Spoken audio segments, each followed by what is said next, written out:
Wait. Did Mark Zuckerberg just sold off millions of dollars of his Meta stock? Yep, you heard that right. Mark Zuckerberg, CEO of Meta, just sold a massive chunk of his Meta stock for about $14.19 million. But before you freak out, let me break down what is really going on. Is this a big deal or just business as usual? So this all went down on 6th of January 2025.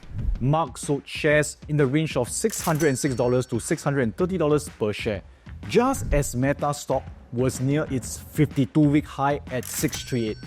This might sound like a crazy move, but hold up, there's more to this than just cashing out. Meta has been crushing it lately.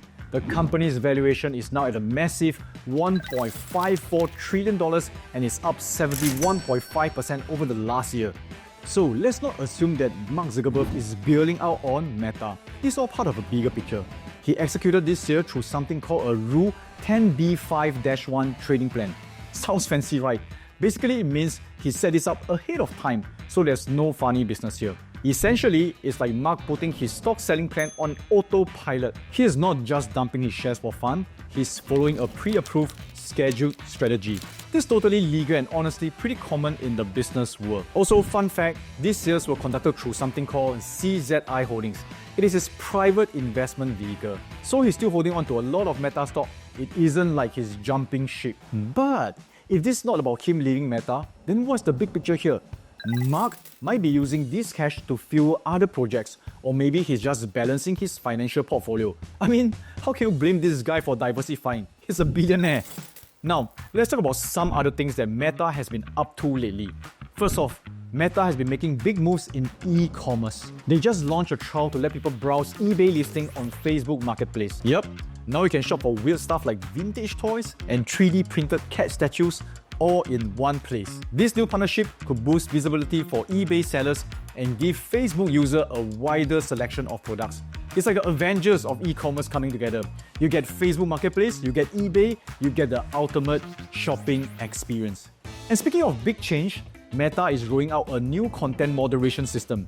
They are moving away from their US fact-checking program and bringing in a community-based approach. Basically, users will help to flag misleading content and add context, like the crowdsourced fact-checking squad. It's kind of like the X model Musk is using, but with a twist. If you thought the internet was already chaotic, wait until everyone start fact-checking your memes. Finally, on the corporate front, Meta is shaking things up with some new board members. They have added Dana White, CEO of UFC, John Ekan, CEO of Exor, and Charlie Songhurst, a tech investor. Meta is clearly doubling down on diversifying its leadership, bringing expertise from all sorts of industry. This could mean a major shift in Meta's future strategy, or just some really interesting boardroom drama. Either way, we are watching closely. Lastly, even if you are not using Facebook, don't sleep on Meta's future prospect. Woofy Research just upped their price target for Meta from 670 to 730, and JP Morgan Securities raised it all the way to 750. Why is that so? It's because they are seeing major growth from AI and extended reality. You know all the stuff that's supposed to change the world like AI glasses, virtual reality, or whatever stuff that Mark Zuckerberg is cooking up. Meta is making moves, and while Mark might be cashing out a little stock, the company is still soaring. The future is looking super interesting for Meta. So, are you buying or not? This is not a financial advice. Drop me a comment to let me know what you think about his move and Meta's big changes. And remember, always, sizing is everything. Stay tuned, folks.